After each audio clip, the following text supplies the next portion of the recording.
இந்த mini vlog பார்த்தீங்கன்னா பால் காய்ச்சல் அன்னைக்கு எடுத்த மினி விளாக் தான். ஒரு 3 ஓ கிளாக்லாம் அன்றைக்கி வந்து எந்திரிச்சாச்சு. அவ்வளோ சீக்கிரம் எந்திரிச்சுமே எல்லோரும் கிளம்பி போக 5 ஓ கிளாக் ஆயிடுச்சு.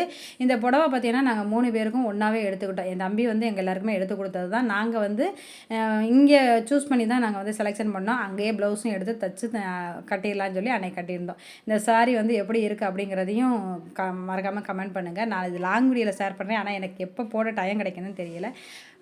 5 ஓ கிளாக் வந்ததுக்கப்புறம் நாங்கள் போகிறதுக்குள்ளேயும் கணபதி ஹோமம் கொஞ்சம் ஸ்டார்ட் பண்ணியாச்சு. அதுக்கப்புறம் அப்படியே வந்து பூஜை வேலையெல்லாம் பார்த்து முடிச்சது. பசுமாடு கண் இதுக்கெல்லாம் பண்ண வேண்டிய பூஜையெல்லாம் பண்ணி முடிச்சதுக்கப்புறம் கரெக்டாக 6 ஓ கிளாக்லாம் பால் காய்ச்ச ஆரம்பிச்சாச்சு. அப்படியே சக்கரை பொங்கலும் வைக்க ஆரம்பிச்சலாம்னு சொல்லி அதையும் வந்து வச்சுக்கிட்டு இருந்தோம். என் பையனும் ஊர்லேருந்து வரேன்னு சொல்லியிருந்தானே, என் ஹஸ்பண்டை வந்து கூப்பிட போயிருந்தாங்க. ரொம்ப நாளைக்கு அப்புறம் எல்லா சொந்த பந்தத்தோடு சேர்ந்து சிரித்து பேசி இருந்தது எங்களுக்கு ரொம்ப ரொம்ப சந்தோஷமாக இருந்தது. ஏன்னா இந்த மாதிரி பழைய சொந்தத்தெல்லாம் நம்ம மீட் பண்ணுறது இந்த மாதிரி விசேஷங்களில் தான் இருக்குது. அதனால் அன்னைக்கு டே வந்து எங்களுக்கு ரொம்ப ஜாலியாகவே போச்சு.